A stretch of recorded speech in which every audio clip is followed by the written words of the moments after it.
1절부터 12절까지 우리 한 절씩 교독하도록 하겠습니다. 제가 봉독하겠습니다. 이스라엘 자손이 자기들의 성읍에 거주하였더니 7째 달에 이르러 모든 백성이 일제히 수문학 광장에 모여 학사 에스라에게 여호와께서 이스라엘에게 명령하신 모세 율법책을 가져오기를 청하며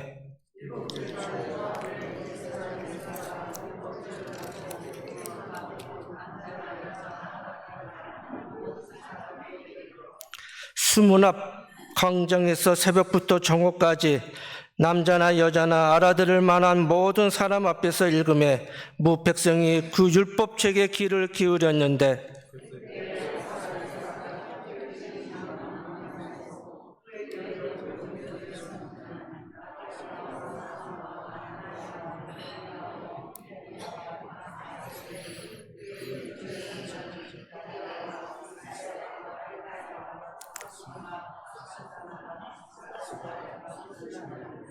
에스라가 모든 백성 위에 서서 그들 목전에 책을 펴니 책을 펼 때에 모든 백성이 일어서니라.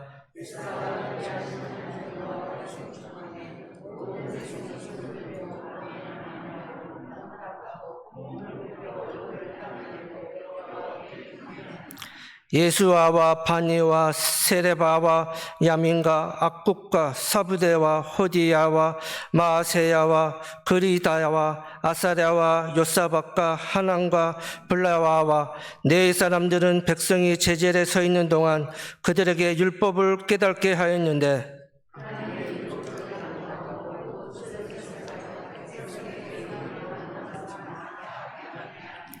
백성이 율법의 말씀을 듣고 다 우는지라. 총독 느헤미야와 제사장 겸 학사 엑스라와 백성을 가르치는 레위 사람들이 모든 백성에게 이르기를 오늘은 너희 하나님 여호와의 성일이니 슬퍼하지 말며 울지 말라 하고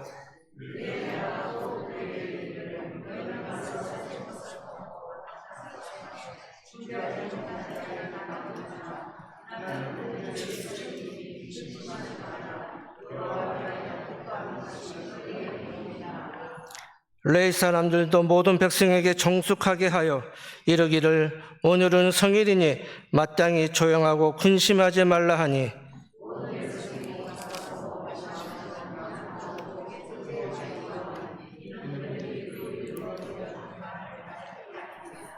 아멘. 이 시간에 이 부흥을 기다리며 주제로 말씀을 전하실 때 큰 은혜가 임하시기를 바라겠습니다.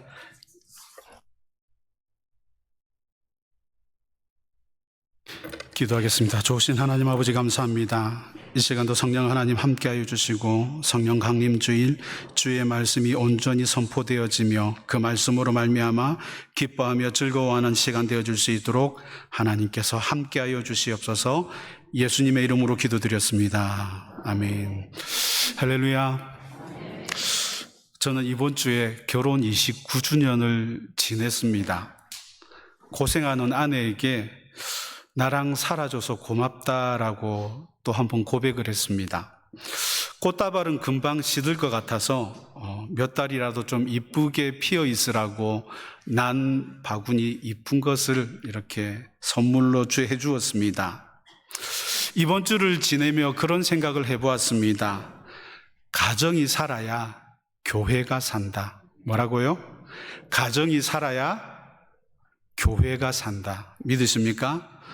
저희 아버지는 배를 타는 선원 기관장이었습니다. 화물선, 브라질에도 몇 번 오셨다더라고요. 화물선, 원양어선 등 많은 배를 탔습니다. 아버지가 젊을 때 예수를 먼저 믿어서 어머니를 전도하고 그리고 결혼을 하고 살았습니다. 어머니는 아버지가 바다에 나가시면 늘 교회에서 철야 기도를 했습니다. 일주일에 3일씩 금식을 했습니다. 아버지의 안전을 위해서였습니다. 이런 기도하는 모습을 보고 저희들은 자랐습니다. 또 아버지가 최전선에서 바다 위에서 나아가 일하시기에 저희들은 감사함으로 살아갈 수가 있었습니다. 돌아보니 부모님이 물려주신 이 신앙의 유산을 우리가 잘 받아서 저도 거기에 맞추어서 때로는 필요할 때 기도를 하고 금식을 하고 또 철야 기도를 하면서 그렇게 삶을 살아왔습니다. 지난주 본문의 4장 13절 14절 말씀을 성경 한번 펼쳐보시면 좋겠습니다. 보면요, 제가 읽어드리겠습니다. 느헤미야 4장 13절 14절 보면 내가 성 뒤에 낮고 넓은 곳에 백성으로 그 종족을 따라 칼과 창과 활을 가지고 서게 하고 내가 돌아본 후에 일어나서 귀족들과 민장들과 남은 백성들에게 말하기를 너희는 그들을 두려워하지 말고 지극히 크고 두려우신 주를 기억하고 너희 형제와 자녀와 아내와 집을 위하여 싸우라고 했습니다. 여러분, 부모님들은요, 가정을 위한 경계자로 파수꾼으로 세워졌습니다.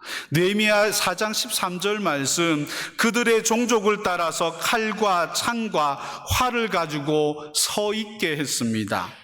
느헤미야는 백성들을 성벽 공사에 참여를 시키는데 가족 단위로, 가족 중심으로 세운 것을 볼 수가 있습니다.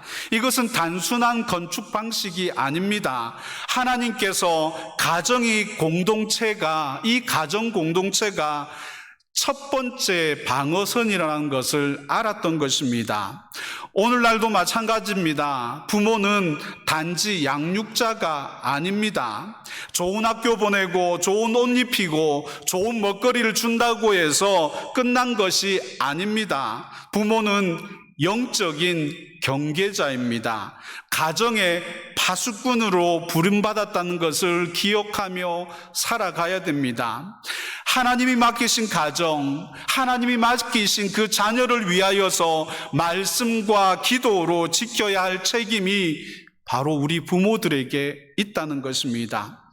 여러분, 하나님의 질서는 분명합니다.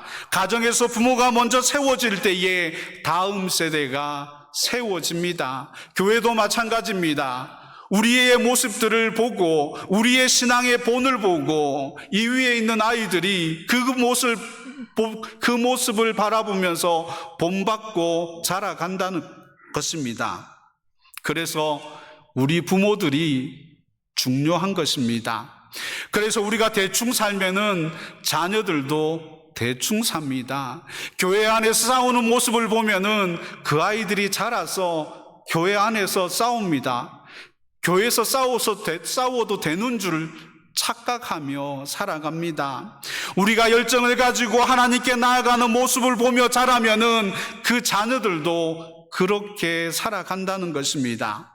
그래서 믿음의 부모는 자녀에게 두려움 대신에 하나님을 바라보는 본을 보이도록 해야 되는 것입니다. 느헤미야 4장 14절 말씀에 너희는 그들을 두려워하지 말고 지극히 크시고 두려우신 주를 기억하라고 말씀하고 있습니다.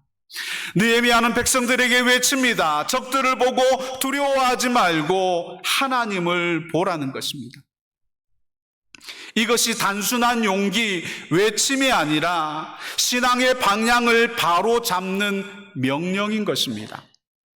오늘날 자녀들은요, 세상의 두려움과 경쟁 속에서 살아갑니다. 그들에게 필요한 것은 세상의 지식이 아니라 하나님을 기억하는 믿음인 것입니다. 그들이 힘들 때에, 그들이 어려울 때에 세상을 의지하는 것이 아니라 하나님이 주시는 그 말씀으로 말미암아 살아가며 힘을 얻어야 되는 것입니다.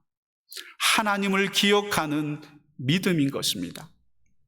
이 믿음은 어디에서 배웁니까? 바로 우리 부모들에게 배워야 되는 것입니다. 부모가 고난 앞에서 기도하는 모습을 보여줄 때에 자녀는 문제보다 하나님을 보는 법을 먼저 배우게 되어지는 것입니다.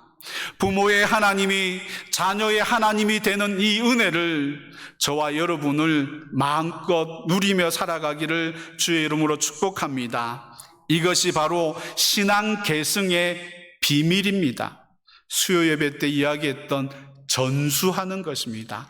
나의 신앙을 우리의 자녀들에게, 다음 세대에게 전수해 주는 것입니다. 나만 잘 믿는 것이 아니라 내 이웃들이, 내 자녀들이 온전하게 살아가는 것입니다. 그래서 믿음의 부모는 가정과 다음 세대를 위한 싸움을 포기하지 않습니다.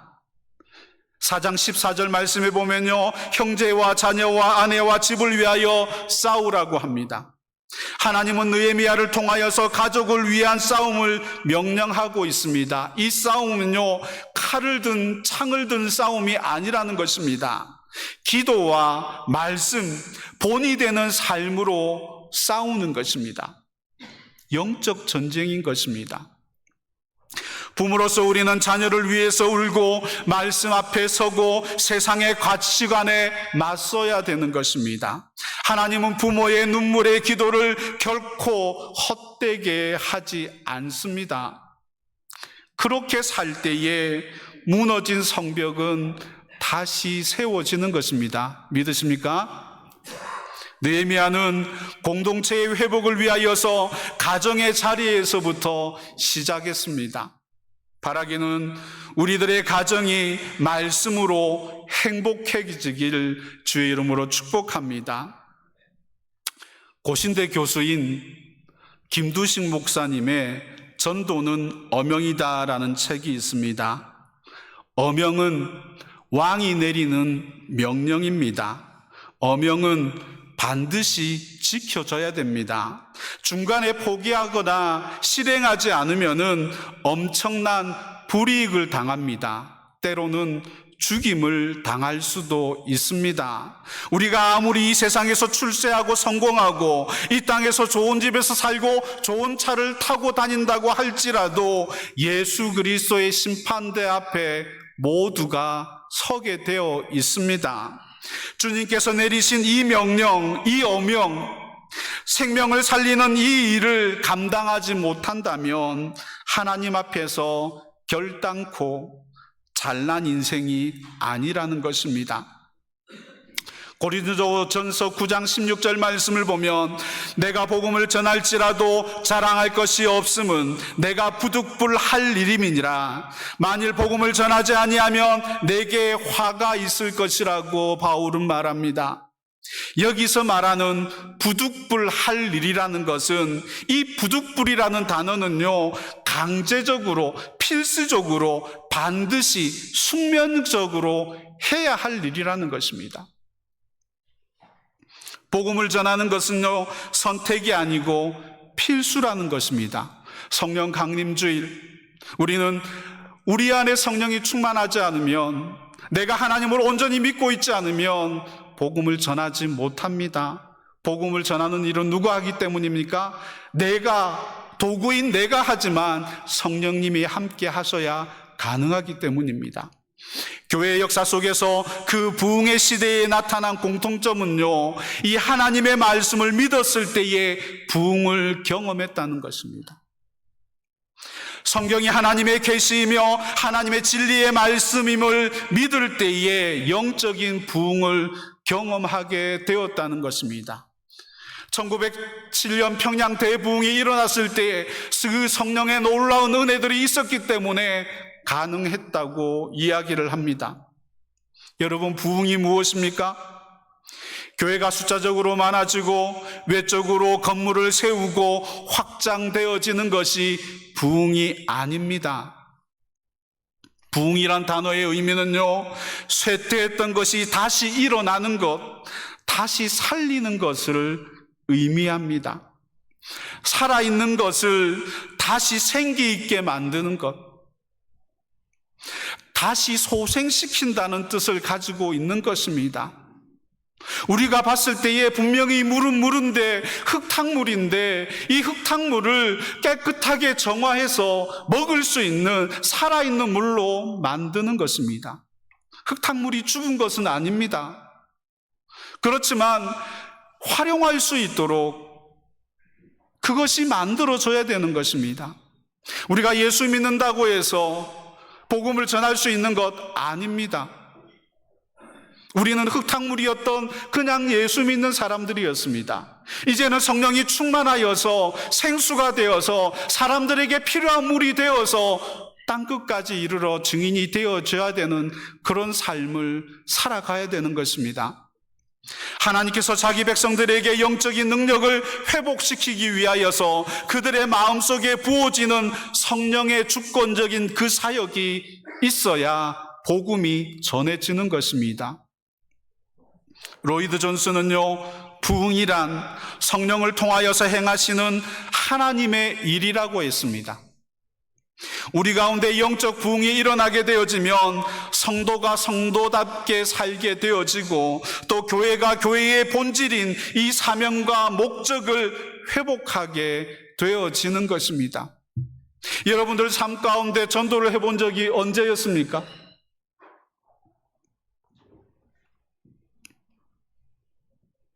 우리는 하나님의 살아계심을 실제적으로 체험하게 되어지면 이것을 전할 수밖에 없습니다. 입이 간질간질해서 어떻게 합니까? 간증하고 싶지 않겠습니까? 잠자던 영혼, 잠자던 교회가 다시 깨어나게 되고 살아나게 되어지는 것입니다. 오늘 본문은 회파되었던 예루살렘 성벽이 하나님의 도우심과 섭리 가운데 52일 만에 그 짧은 시간 가운데 공사를 마치게 되었습니다. 느헤미야를 통하여서 예루살렘의 성에 그 재건되어지는 막중한 하나님의 역사를 마무리하게 되어집니다. 느헤미야는 예루살렘을 다스릴 하나님의 사람들을 세웠습니다. 황량했던 예루살렘 성전이 하나님의 손길과 백성들의 눈물과 땀의 결실을 통하여서 성벽이 웅장하게 세워졌습니다. 이제는 무엇을 해야 됩니까? 성벽도 세워졌고 성전도 건축했지만 그것으로 만족할 수 없었던 것입니다. 느헤미야의 사명은요, 단순한 예루살렘 성벽 재건에만 있었던 것이 아니었던 것입니다. 그가 정말로 추구했던 사명은 바로 영적인 부흥이었습니다. 성벽이 다시 증축됨으로 말미암아서 하나님을 예배하는 성적이 회복됨으로써 이스라엘 백성들이 하나님을 경외하며 언약의 말씀을 붙들고 부흥을 경험하는 것을 원했던 것입니다. 오늘 본문에서요, 즐거운 영적 부흥의 역사가 기록되어져 있습니다. 성경의 역사상 최고의 부흥이었을 것입니다. 부흥은 특별한 장소나 특별한 시간에만 일어나는 것이 아닙니다. 모든 하나님의 백성들이 하나님의 말씀을 사모하며 성령의 은혜 가운데 부어질 때에 영적인 부흥은요, 일어나게 되는 것을 믿으시기 바랍니다.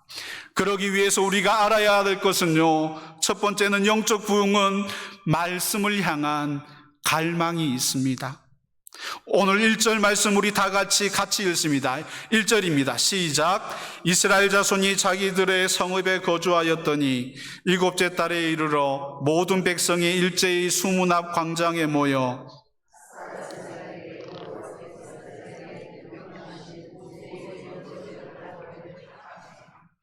에스라에게 이스라엘 백성들에게 명하신 모세의 율법을 가져오기를 요청하고 있습니다.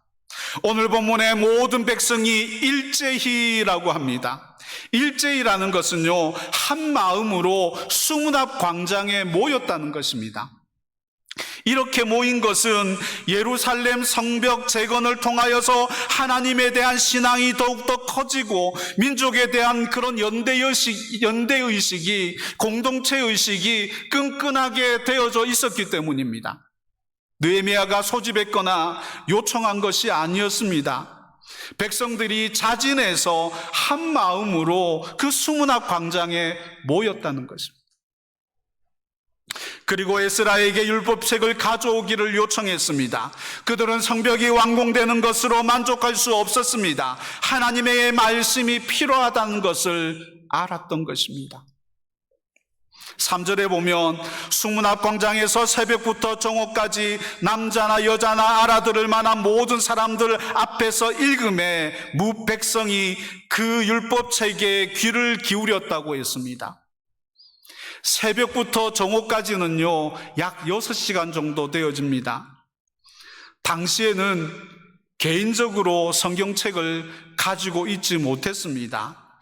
성전이나 회당에 가서 공개적으로 읽어야 들을 수가 있었던 것이 바로 하나님의 말씀입니다. 그래서 그들은 함께 모여서 말씀 듣기를 원했던 것입니다. 모인 그들은요, 하나님의 거룩한 말씀이 선포될 때에 귀를 기울였습니다. 그들은 6시간의 말씀 선포를 거기에 만족하지 못했습니다. 말씀에 대한 갈급함은 그 다음 날에도 계속되었습니다. 13절에 보면 그 이튿날 무백성의 족장들과 제사장들과 레위 사람들이 율법의 말씀을 밝히 알고자 하여 학사 에스라에게 또 모였다라고 기록하고 있습니다. 이스라엘 백성들이 자발적으로 수문 앞 광장에 모여서 새벽부터 정오까지 말씀을 듣기 위하여서 모였다는 것입니다. 그 이유가 무엇입니까? 하나님의 말씀을 갈망하고 갈급해 했기 때문입니다. 여러분, 진정한 영적인 부흥은요, 하나님의 말씀에 대한 갈망, 갈급함이 있을 때 일어나는 것입니다.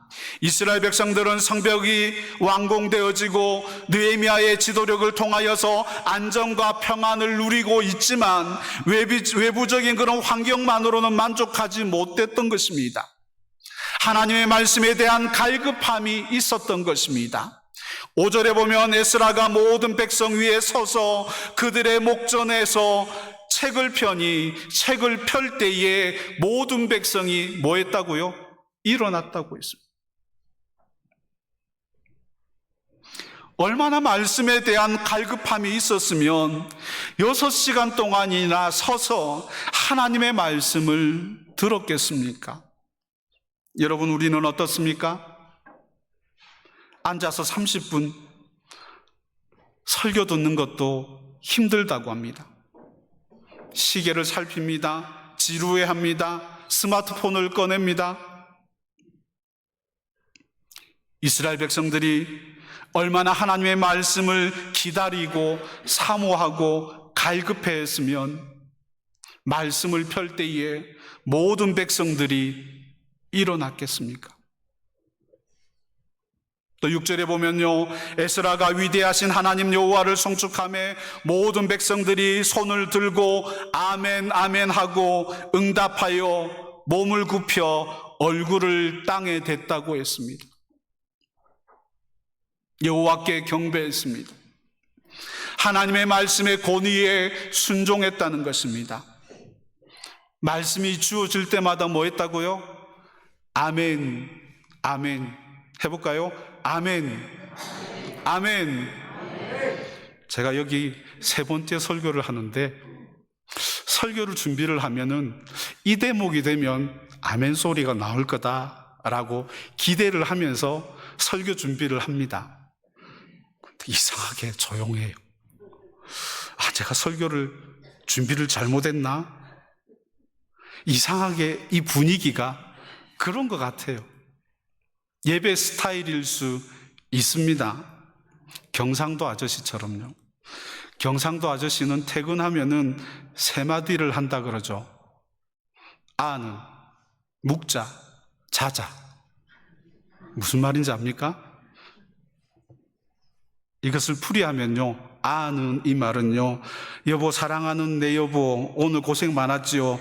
우리 아이들은 어디 있지요? 라고 물어보는 것을 아는 이라고 경상도 사투리로 이야기하는 것입니다. 묵자, 자자, 뭐 이건 다 알겠죠. 경상도 사람들, 저도 부산에서 자랐지만 경상도 사람들 대단합니다. 그럼에도 불구하고 그 리더십으로 가정을 잘 이끌어 나가잖아요. 여러분, 오늘 우리 시대의 영적인 현실은 어떻습니까? 그냥 내 스타일입니까? 하나님의 말씀에 대한 갈급함과 사모함이 있습니까? 주일을 예배를 기다리고 준비합니까? 선포되는 하나님의 말씀에 아멘으로 응답하기보다는 자기 생각으로 설교를 판단하고 있지는 않습니까? 자기 마음에 안 드는 내용이 나오면, 아니 마음에 찔리거나 마치 본인에게 하는 내용 같으면 찔리는 사람들끼리 모여서 판단합니다. 영과 진리로 드려지는 예배가 아니라 말씀에 대한 무관심, 냉담함, 아무런 기대감 없이 혹시 이 자리에 앉아 있지는 않습니까? 딴 생각으로 가득한 예배가 드려지고 있다면 미안하지만 이미 영적인 침체에 들어가 있는 것입니다. 예배 시간 저는 가능하면 원고에만 집중합니다. 토시도 안 틀리고 정확하게 하려고 원고를 봅니다.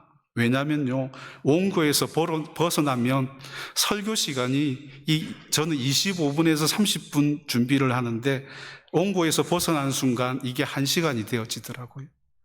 그래서 여기에 딱 맞추려면 어쨌든지 원고에서 눈을 안 떼려고 합니다. 제가 준비한 말씀을 정확하게 선포해야 될 의무가 저에게는, 목사에게는 있기 때문입니다. 그러나 이 짧은 시간 고개를 들어서 여러분의 눈을 보고 여러분의 모습들을 봅니다. 그 사람의 표정을 보면은 설교를 잘 듣고 있는지 아닌지, 갈급해하고 있는지 않는지 눈에 보입니다. 여러분, 사람이 아프면요, 제일 먼저 나타나는 현상이 밥맛이 없어지는 것입니다. 아무리 맛있는 음식이 앞에 놓여 있어도 손이 가지 않습니다.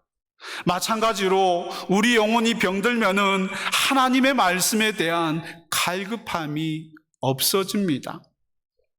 그래서 우리는요, 비워야 되고 채워야 됩니다. 우리가 먹는 것도 비워야지 채울 수 있는 것처럼 하나님의 말씀이 들어가기 위해서 내 생각, 내 방법, 지금까지 내가 살아왔던 신앙의 노하우들을 내려놓고 오늘 나에게 하나님이 무엇을 말씀하시는지 성령님을 의지하여서 받아들여야 된다는 것입니다. 우리의 영적인 부흥도 마찬가지입니다. 하나님의 말씀에 대한 미각이 살아날 때에 부흥이 시작되어지는 것입니다. 베드로전서 2장 2절 말씀을 보면요, 갓난 아이들 같이 순전하고 신령한 젖을 사모하라. 이는 그로 말미암아 너희로 구원에 이르도록 자라게 하려 함이라 라고 말씀하고 있습니다. 여러분, 오늘날 교회의 위기는 무엇입니까? 성도들이 하나님의 말씀을 존귀하게 여기지 않는다는 것입니다.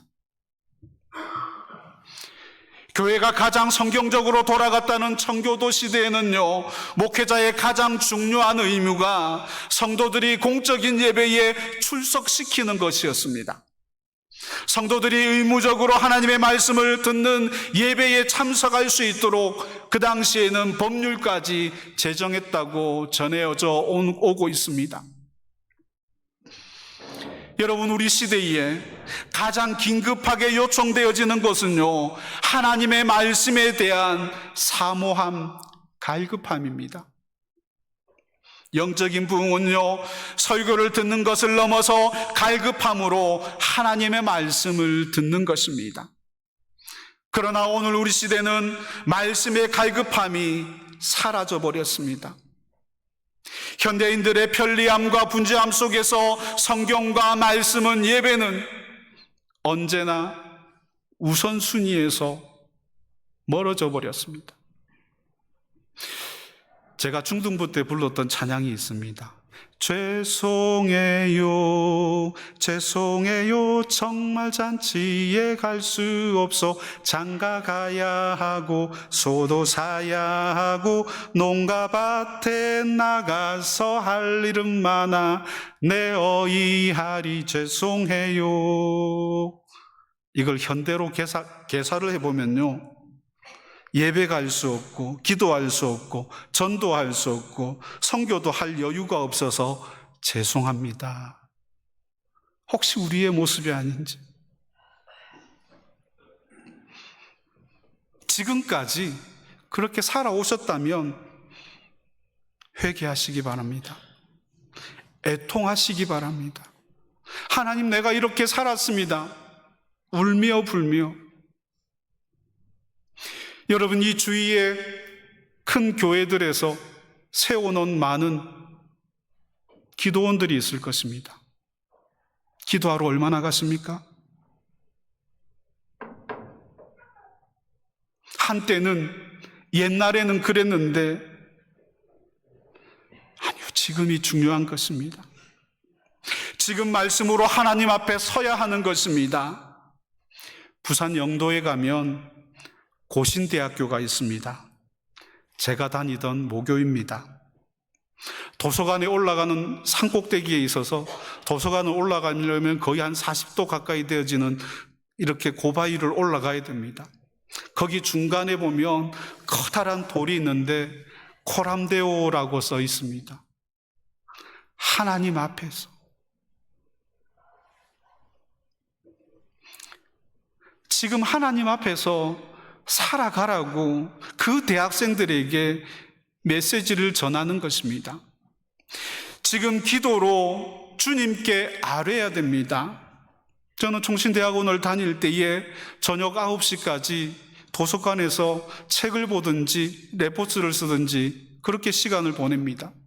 그리고 9시가 되어지면 기숙사 뒤에 있는 소래교회 가서 기도를 합니다. 30분 정도 기도하고 들어와서 샤워하고 10시 되면 잠을 잡니다. 지금은 복음을 들고, 아니 빵을 들고 아내와 전도를 하러 나갑니다. 요즘은 바빠서 나가지는 잘 못합니다. 빵을 만들어서 루스공원으로, 조세 파울리노로, 브라치스로 전도하러 다녔습니다. 교회 나가지 않는 자친 성도들을 너무 많이 만났습니다. 저희가 나누어 드린 빵을 드신 분들도 여기 아마 계실 겁니다. 여러분, 우리의 영혼 속에 말씀에 대한 갈급함이 일어날 때에 부흥은 시작되는 것을 믿으시기 바랍니다. 갈급함이 있을 때 말씀이 살아납니다. 아멘. 전도가 살아납니다. 아멘. 기도가 살아납니다. 아멘. 아멘. 아멘. 하나님의 말씀이 올바로 선포되어지고 그 말씀에 대한 갈급함과 사모함이 있을 때에 영적인 부흥은 시작되어지는 것입니다. 여러분, 우리의 삶의 모든 문제는요, 영적인 문제입니다. 그래서 이 문제의 답과 길이 하나님의 말씀에 있습니다. 이 말씀을 믿는다면 그 말씀에 집중하며 살아가시기를 바랍니다. 그 말씀에 집중할 때에 하나님의 역사가 일어나는 것입니다. 영적인 부흥을 체험하게 되기 원한다면은 내 자신을 내려놓고 오늘 하나님이 나에게 무엇을 말씀하시는지 늘 기대하며 그렇게 살아가시기를 주의 이름으로 축복합니다. 성벽은 이미 완공되었습니다. 외적인 모습으로는 회복되어진 것처럼 보입니다. 그러나 느헤미야는 다음 단계로 영적 부흥을 준비합니다. 그 핵심이 바로 하나님의 말씀의 회복인 것입니다. 이 장면은 단순히 성경 낭독회가 아닙니다. 이스라엘 백성들에게 에스라에게 스스로 율법책을 가져오기를 이스라엘 백성들이 요청했다는 것입니다. 갈급함입니다. 그만큼 하나님의 말씀에 대한 갈급함과 중심성이 있었다는 것입니다. 여러분, 우리의 가정도 마찬가지입니다. 우리의 교회도 마찬가지입니다. 외적으로는 아무런 문제가 없어 보여도 하나님의 말씀이 중심이 차지하지 않으면은요, 진정한 회복이 일어나지 않습니다. 여러분의 가정에 가면 성경책은 어디 있습니까? 자녀의 귀에 하나님의 말씀이 들려지고 있습니까? 말씀이 가정의 중심으로 돌아올 때에 가정은 회복되어지는 것입니다. 교회가 회복되어지는 것입니다. 두 번째 영적 부흥은요, 말씀을 깨닫고 회개하는 것입니다. 수문 앞에 모인 이스라엘 백성들이 하나님의 말씀을 듣고 어떤 반응이 나타납니까? 깨달음의 역사가 나타납니다. 7절 후반절에 보면은요, 율법을 깨달았다고 했습니다. 또 8절에 보면 그 낭독한 것을 다 깨닫게 하니라고 했습니다. 깨닫게 한다는 것은요, 알아듣게 가르쳤다는 것입니다. 학사 에스라가 히브리어로 된 이 율법을 낭독하면은 레위인들이 당시에 사용하던 이 아람어로 번역해서 알아서 가르쳤다는 것입니다. 그 율법 속에 담긴 의미가 깨달아질 때에 그들의 마음에 감동이 있었다는 것입니다. 여러분, 깨달음이란 새로운 것을 보는 것이 아닙니다. 있는 것을 그대로 보는 것입니다. 하나님의 말씀을 듣는다고 해서 무엇이든지 다 깨달아지는 것이 아니라는 것입니다. 성경을 읽는다고 해서 다 이해할 수 있는 것이 아니라는 것입니다.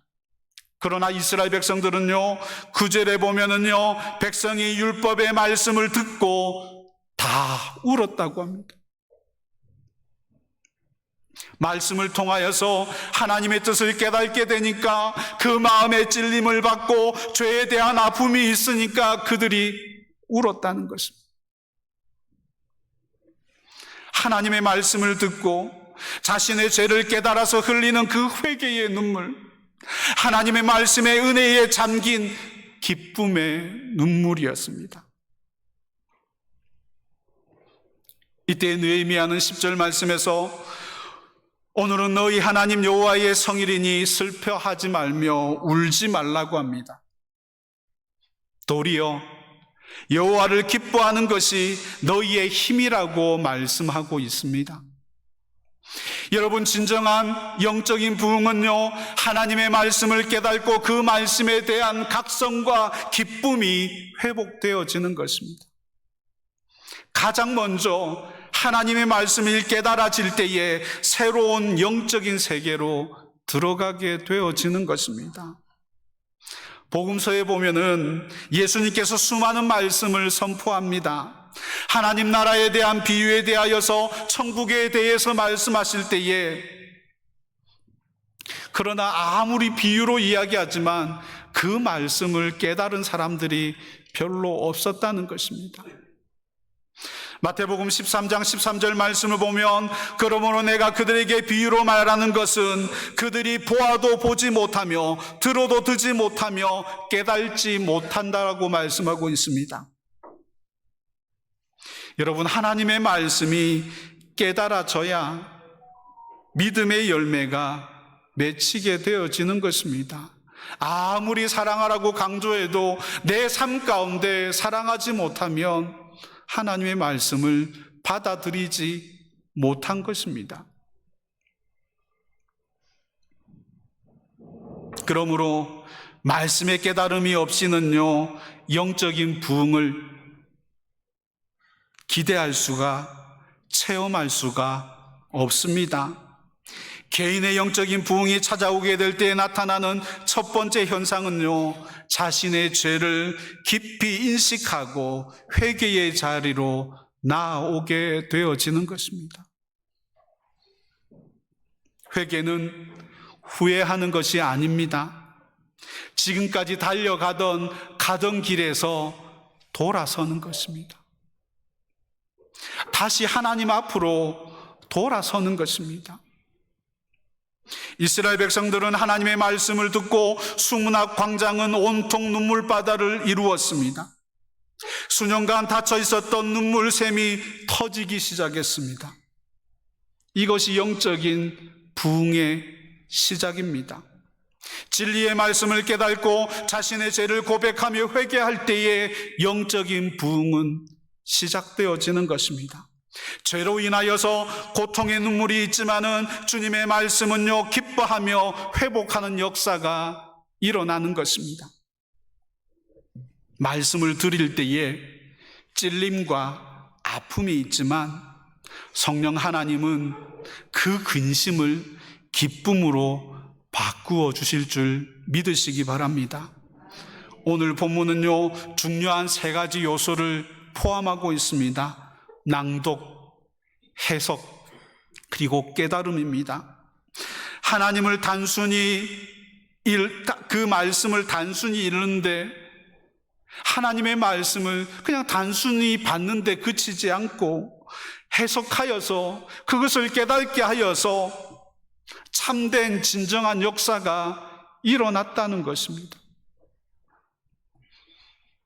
여러분, 우리 안에 진정한 부흥은요, 나 같은 나를 만드는 것입니다.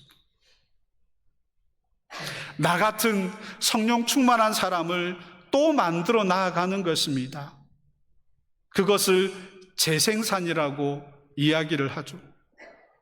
나 같은 예수 잘 믿는 사람을, 나 같은 목사를 또 목사는 아니지만 이런 복음의 열정을 가진 사람을 또 만들어 나가는 것. 하나님이 원하시는 것입니다. 내 대에, 내 당대에 끝나는 것이 아니라 우리 다음 세대에까지, 그 다음 세대에게까지 이것이 흘러가야 되는 것입니다.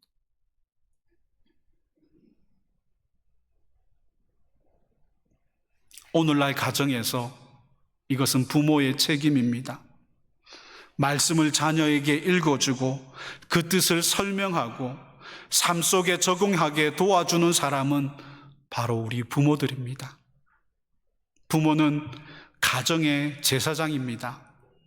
주일학교 교사가 아닙니다. 목사가 아닙니다.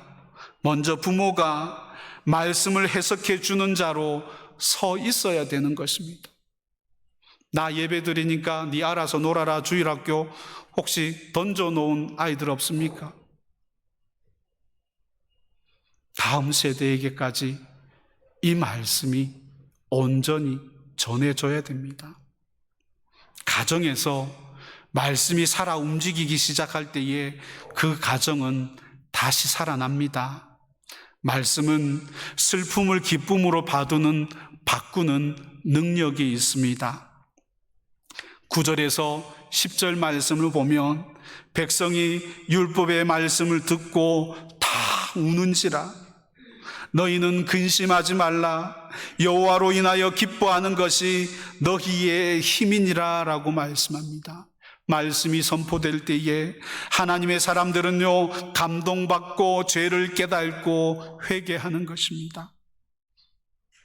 그러나 하나님의 사람들은 말합니다. 울지 마라, 근심하지 마라, 여호와로 인하여서 기뻐하라. 여러분, 말씀은 우리를 정죄만 하지 않습니다. 말씀은 우리를 살립니다. 말씀은 우리를 일으킵니다. 말씀은 우리를요 기쁨으로 회복시키십니다. 아멘. 아멘 하십시오. 아멘. 그렇습니다. 우리를 살리고 우리를 일으키고 우리를 회복시키니까 기쁨이 있을 수밖에 없는 것입니다. 혹시 자녀들 때문에 마음이 무너져 본 적이 있습니까? 눈물로 기도했지만 변화가 없을 때가 또 지쳐 있지는 않습니까? 그러면 오늘 이 말씀을 붙잡으시기 바랍니다. 말씀은 자녀들의 마음을 열고 기쁨으로 회복시키는 능력이 있습니다. 부모의 신앙 앞에 서 있는 자녀는요 결국 돌아옵니다. 아멘. 결론입니다. 느헤미야 8장의 부흥은요 정말 놀라운 것입니다. 이것은 군사적인 승리나 정치적인 개혁이 아닙니다. 말씀의 부흥, 곧 가정의 공동체가 함께 듣고 깨달은 부흥이 있습니다. 오늘 우리도 이 말씀 앞에 서야 합니다. 영적 부흥은요 하나님의 말씀, 이 말씀이 올바로 선포되어지고 그 말씀의 갈급함과 깨달음을 통하여서 참된 회개가 일어날 때에 영적인 부흥이 일어나는 것입니다. 여러분, 이 말씀을 기쁨으로 받고 순종할 때에 하나님의 역사가 일어납니다. 아멘. 이 역사를 맛보고 마음껏 누릴 수 있는 여러분들이 되어지기를, 봉해주로 주님의 교회가 되어지기를 주의 이름으로 축복합니다. 기도하겠습니다. 하나님, 말씀이 깨달아지기를 원합니다. 말씀이 우리의 삶의 중심이 되어지기를 원합니다. 수문학 광장에 모여 울부짖던 이스라엘 백성들의 모습을 우리도 회복하기를 원합니다. 말씀으로 회복되어지기를 원합니다. 말씀으로 회복되어지는 가정이 되어지길, 교회가 되어지기를 원합니다. 영적인 갈급함으로 하나님을 더욱더 알아가는 봉해주로 주님의 교회 성도들이 되어줄 수 있도록 하나님 함께하여 주시옵소서. 예수님의 이름으로 기도드렸습니다. 아멘.